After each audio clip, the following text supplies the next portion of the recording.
Hi, welcome to the Coaching Game. I'm Laurie Lawson, and tonight my guest is Cheryl Friscia. Welcome, Cheryl. Thank you. Cheryl, I think we decided that Cheryl was on the show. She was on Coach World TV about 4 years ago. And boy, does she have a lot of stuff to tell you. And that's why I'm so thrilled to have her back. She's been going through a lot of changes, and she's back in the city, so I called her the minute she came in and said, come be on the show. Let me tell you a little bit about the game. The coaching game is based on points of view, the coaching game, and this was developed in Israel.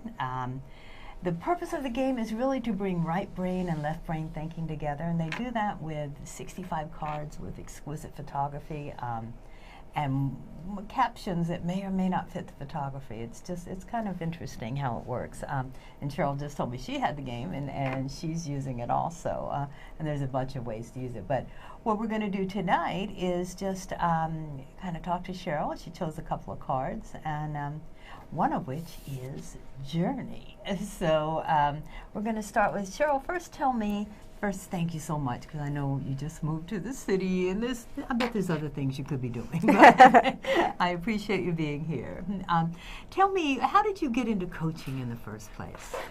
It was interesting. Quite a number of years ago, I was trying to find, I knew there was something more that I needed to be doing, and I was actually watching one of the morning shows, and they had a certified coach on the show. And I listened to her speaking, and I listened to what she was doing, and knew that was what I wanted. So I went and enrolled in a program, and I spent a year and a half or so becoming a certified coach, and it's actually helped me in more areas of my life than I ever imagined it would. Thought, yeah. So you didn't take one of those weekend courses where it's like, okay, 3 hours and go out there and coach. I did not. Yes. I did not. I spent a significant amount of time. Yes. What were you doing before that? Were you? Did you feel dissatisfaction? That's what happened to me. It's like, oh, I hate everything I'm doing. Well, yeah. You go through. I was a single mom, raised my kids, and I was working, and you're just kind of going through the motions. And I was in corporate America, and corporate America has its challenges. Yes. And so, yes, I was feeling a little bit kind of dissatisfied with where I was at. And one of the things I always told my kids as they were growing up is, make sure you do what you love. And I wasn't living that. Good advice. I wasn't living that. And so that's kind of what moved me towards coaching. Wow. And well, I know when I had you on Coach World TV, which was the ICF television show, you were doing, I thought it was a fascinating thing. You were helping students determine, and it was like, where were you when I was trying to figure out what I wanted to be? Helping students determine what they wanted to do, with their lives, and not necessarily go into college, but if they did, what did they want to pursue? And so, did you do any other kind of coaching? I did. Well, I spent that whole summer and that fall, I spent a lot of time working with students. And as I mentioned to you, I had done a group coaching session down at a local university here in the city, and I used the points of view game, and it was amazing what it brought out in the kids, and not really kids, young adults. Really made them think about things that they didn't even realize. And it really brought up a lot of conversation amongst the kids, and it was great. So I had a really great time doing that. I also used it a lot on my own kids. My kids today are 25 and 27, and they have gone through their own life changes and finding their careers and figuring out what they want to do, and so I coach them daily. Sometimes they don't even realize that I'm doing it. So it's just a great tool. Yeah, I thank you. Yeah, I love it too. And I'm always amazed at the results. It's like, how's this going to work? And it's like, just sit back, it'll work. And I don't understand, but I'm sure there's studies that have been done, how pictures just break down that extra wall of protection. For some reason, we all can go, oh, okay, 2 hands, which is the journey. Okay, what is that? And it just takes your mind on another level. So tell us what's been going on with you, because the journey, you've been on one. I certainly have been. So, you know, back in 2011 when we last met, you know, I left corporate America, and I thought I was going to do all these great things and work with young adults and do all this coaching. And life had another plan for me. As it often does, yes. It certainly did. So I spent some time doing that. And I did go back into the corporate world. But I went back into it with a completely different mindset. After being out, you know, I used my coaching a lot in my work life, in my professional life. And then last year, I was diagnosed with kidney disease, something that I never expected in my life. And it changes your whole world. And the coaching really came into play for me. And I never realized how much it would do that for me.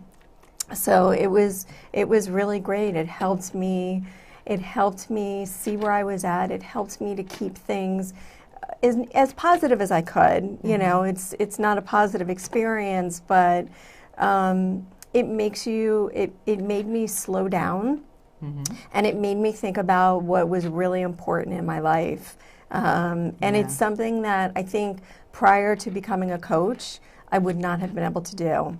I was a very type A, corporate, you know, driven professional. Here's the plan, here are the steps. Right, exactly. Let's get it on. Yeah. Exactly, and don't get in my way, because and this makes you, and this whole experience made me stop and, you know, this is life. This is what, you know, these are the experiences that we have, and I had to go along with it. So the coaching helps me keep a really good perspective, and it helped me just kind of slow down.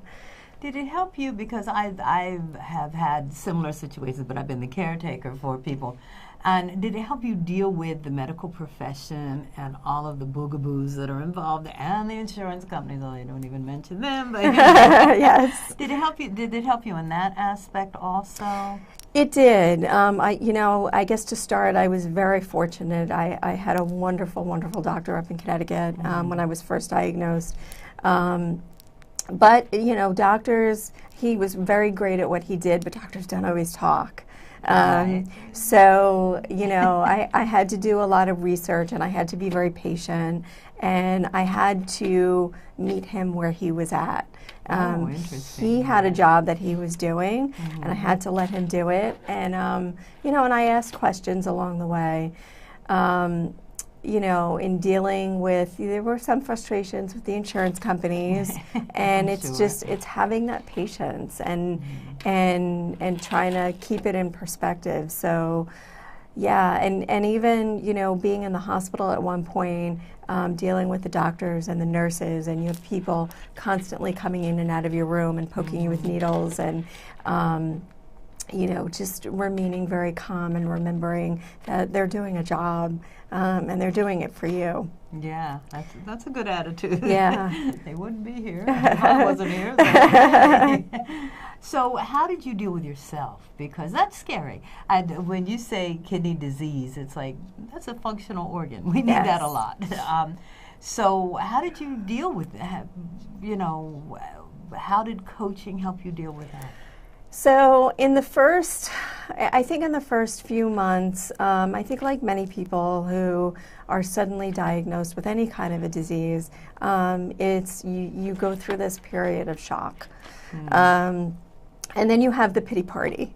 It's required. You gotta have a pity party. You have to have a pity party. But what I did, I had a pity party for a couple of months. But what I did was about a month or so into it, I realized that you know, being sad is okay, but I felt that I would never get better or get on that path to getting better if I didn't change my focus and didn't change my attitude. So I gave myself a time period, and it was really hard to do that. I love that. I gave myself 2 months to have a pity party. It's a long one. And it was a long one, but as long as you're having fun. Yeah. So, but after that 2-month period, it was like that was it. And it's not to say that you don't go through moments where you're feeling sad or overwhelmed, but after that point, I knew that I had to move forward in some way, so that I could get better. I had to do what the doctor said. I had to change my diet. I had to take my medication. I had to get up and go to work every day. You worked through this whole thing. I had to work through the whole thing, Wow. Which was not easy. I'm single and living on my own now, and so somebody had to pay the bills. Who cares? I have much bigger things to deal with. Yeah. But working did two things for me. Working not only paid the bills, and kept the money coming in, but working also helped me stay in a positive emotional state. Really? It was really important, and it's not to say that I was working, at my best all the time, but it helped me stay positive. It helped me to move forward, and a lot of that was the coaching, just the coaching mindset, to know that I had to remember every day that this was part of the process, and I had to slow down, and I had to just go through it, because there's no other choice. You don't have a choice. It's something it's out of your control, and for a lot of us, control can be difficult. Freaks, yes. Control can be difficult, and you're suddenly at the will of life and doctors, and so the coaching played a tremendous part in me getting better. It played a part in me moving forward, and remembering that this was part of the journey. Yeah. It's interesting. Did you at any time, because I will do this occasionally if I'm in the middle of chaos, and I usually am. And it's like, okay, just stop. What would you tell your client? Did you ever do that? It's like, okay, what would you tell someone else in my situation? Because I find it's hard when you're in the middle of madness, to think rationally about yourself, So it's like, okay, what would I tell you if you were going through what I was going through? Was that a trick, or what tricks did you develop to get you through? Yeah, I did that, and the one trick that I had to use was during the whole process of going through the treatment, I gained a significant amount of weight, and you don't realize how difficult that is. Forget the physical part of it, but the emotional piece of it. Yeah. You look different, you feel different. But this was a result of the meds that you had to take, yes, right? Yes. It was a result of the medication that I had to take. It would have happened to anybody. But you have to remember who you are as a person, and it was fine with the people that knew me. The people that knew me didn't care. Their attitude was, you're getting better, right? And and that's what's the most important. It's the people that don't know you. It's the strangers on the street. It's the and it's interesting how that plays on your mind. It's how people look at you differently, especially in the corporate world. People, you're perceived differently. And it was really, really difficult, because I knew that I was the same person on the inside. I had not changed. It was my physical appearance that changed. And throughout the process, I had to keep giving myself that positive self-talk, because that kind of kept me going, because I would get very frustrated that like these people that didn't know me you could see the judgment, you could hear it sometimes in the tone, and it was really difficult. And so you have to keep that positive self-talk going, saying to yourself, I am who I am. And it helped significantly. Yeah? Yeah. So that would be like for because we often don't think of that. We think, okay, like, you've been diagnosed with some kind of illness. And yet, I know one of the hardest things, and cancer is the one that makes us all tremble and we go, please. But the hardest thing for people who have cancer is the loss of their hair.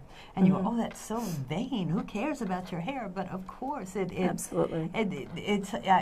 Explain that. It's like, you know that internally what's more important, but it's like the physical aspect. Is that, how can we care about that? You know, I think that comes back to our own confidence and our own self-esteem and our own, when your appearance changes, it really puts that to test. And it's a good test in some ways, because it teaches you humility. So, you know, losing your hair or your appearance changing is a huge, huge deal. But, you know, if everybody was able to do it, if they were able to just take a step back and just remind themselves every time of who they are on the inside, that's who you are. It doesn't matter what you look like on the outside. Yeah. And it really, for anybody, regardless of your level of self-confidence, it puts you to test.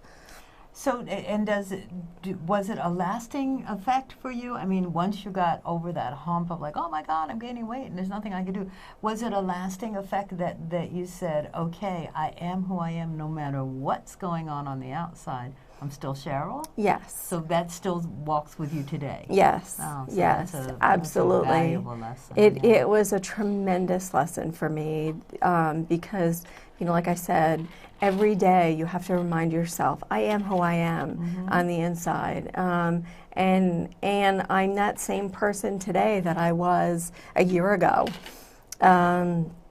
Actually, but probably a little stronger, a little wiser. Definitely a little wiser. You know, I certainly know more about my kidneys than I've ever known in my life. Yes, definitely a little wiser. But again, it teaches you humility. And I will always look at somebody else who might be in a similar situation and now have that empathy for them and understand where they're coming from and that they too have to get up and go to work and function. And it's not easy. It's not easy. No. So humility is a valuable asset to add to your personal toolkit. Then it's like absolutely. I think both personally and professionally, it's I think it's a valuable toolkit because I think that having that humility in the workplace is really helpful for me too. Because there's a lot of personalities. There's a lot that goes on in the workplace. And it probably puts all the corporate foolishness and politics and games into perspective. It puts like, it in really, perspective. That's actually why I got out of corporate, because it was like I was becoming a person. I'm a good player, I can play, but I hated myself. It's like, what am I doing here? But I was thinking what a treasure you will be to your clients because you've had all this experience. So tell us how you are right now. Today I'm doing well. Still, I'm being treated for kidney disease is a lifelong process. But I'm in a much better place. Thanks. But you're not looking for a transplant or any kind of donation? No transplants. Okay. So I'm very excited about that, and I have some wonderful doctors taking care of me, and I'm now I'm ready to move my life forward. And when I started to feel better, I decided that it was time to make some tremendous life changes. So I sold my house. Play around. Like, I want to change everything. Yes. Yeah, I don't play games. No, straightforward. Let's go. So I sold my house in Connecticut. Yeah. And did what's almost impossible, move back to New York City. It's like, I still can't believe she found a great apartment. It's like, and I see it on Facebook you have every day. Aw. Did the house have memories, or were you just proud of yourself that you did it? I was very proud. Yeah, that's a big move. I mean, I don't know if I'd have the wherewithal to do it. And, you know, I've moved so many times, and it's like, no, this time you're going to have to dynamite me, or if there's a fire, maybe I'll leave. But so good for you. Yeah. And you came to the most challenging city in the world. So what do you want to find in New York City? What drew you back? 'Cause you were I here. think what drew me back to New York City was many things. One, which people think it's kind of funny, but quality of life. I know so many people who would fight with you on that. What? They would, but you know, living in Connecticut and commuting into New York or New Jersey, you know, where I've worked, you know, you're talking commuting 3, 4, 5 hours a day plus working. You don't realize how it takes a toll on your quality of life.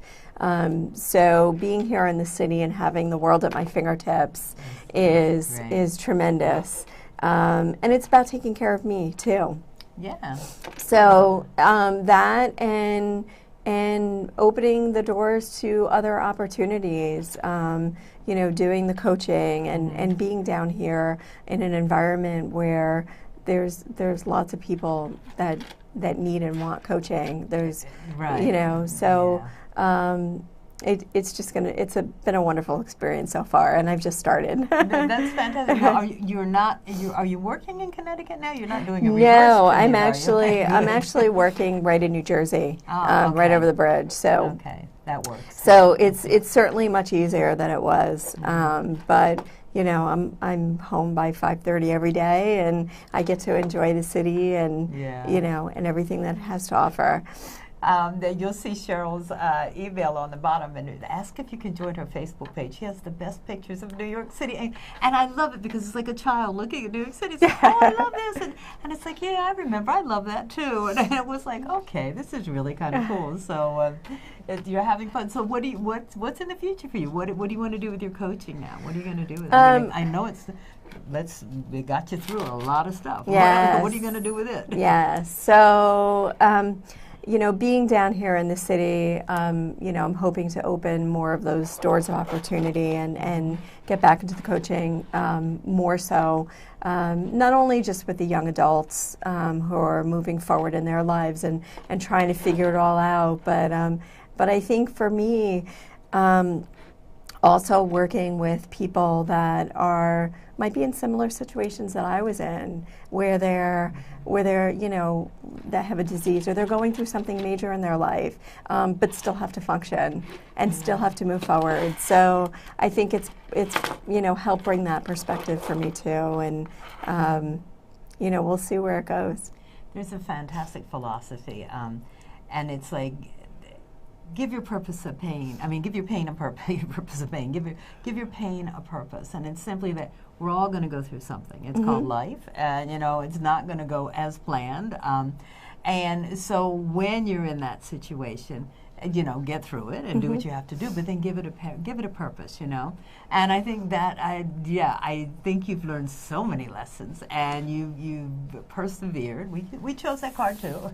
I chose that for her actually, but she liked it. It's perseverance, and then we also have choice. And I think we've talked about a lot of choices that she made, you know. And I know people who if they got a diagnosis would just go, okay, that's it. I've had a long life, you know. My kids are raised. We'll see whatever. But you decided, nope, I'm not giving it in that easy. So, but it's like, so I think you would be outstanding in, like you said, humility and empathy. It's like, wow. Because once you've been there, and I have been like taking care of people, it's like in the doctor, in the whole medical system, it's like, okay, I feel your pain, I know what you need, I know that some of the problems you're going to. So good for you. I think I love what you're doing with the kids, but I think this is going to add a whole new dimension to that whole thing. What is one of the biggest challenges that you think you had?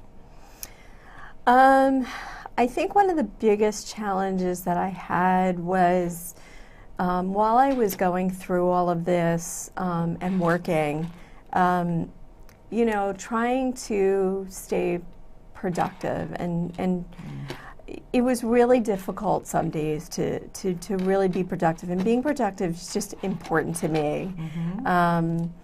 and I had to remember sometimes that I just couldn't do it. You know, you have to take a step back. You have to sleep. You have to take care of your body.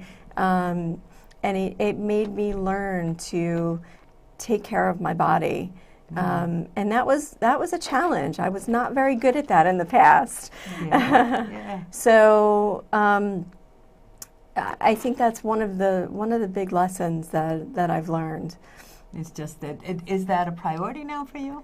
Yes, it is very much a priority. How easily could you fit it into that schedule that you had? The schedule that I had, I would not have been able to fit it in. So you altered the schedule. I like that. I altered the schedule, yes, because I realize now we take our bodies for granted. Until something goes wrong. Until something goes wrong, and then you realize that you need that body. That's how you're going to walk around, yeah? That's right, and you have to take care of it. So I've altered my schedule. You know, I think, again, just moving into the city, cutting down the amount of time that I'm commuting, not working lots of overtime, and just taking care of me, going out for walks during the day when I have some time, just things like that, eating right. So I'm doing a lot of things that I didn't do before. Yeah. And is that a blessing? I mean, or is it a burden? No, it's a blessing. Good. It's absolutely a blessing because I think before all of this happened, I made excuses, like many people do. I made excuses for not being able to do something, for not being able to exercise or eat right, and really, I've never done that. and today, it's just become a part of my life. And it started because I knew I had to do that, and now it's just part of the daily routine. And it's kind of like a reward, I guess. It's like, okay, here you're doing a lot for me, body. I'm going to do this for you. Right. And so it kind of comes full circle. Like you take care of your body, and it starts to take care of you. Yeah, yeah. So. Yeah. So when I said she's been on a journey, I was not telling a lie. And I love that you attribute coaching to some of the trials and some of the solutions that you came up with and some of the attitude adjustments, which we all use occasionally. So we only have like 45 seconds left, actually. So I would encourage people, if you want to talk to Cheryl, I'm sure she would love to have an email from you. Her email address is at the bottom. I want to thank you for being such a and being so honest. It's like you have such a message that many people need to hear, and such a great attitude. Thank you. We salute you for coming out on the other side here with some positive plans for the future. Thank you. Well, I hope I can share that with everybody. I think everybody needs to hear that message. So, Cheryl Friscia, thank you so much for being on the coaching game, and I'm going to have her back real soon after she gets the coaching thing going. Thank you.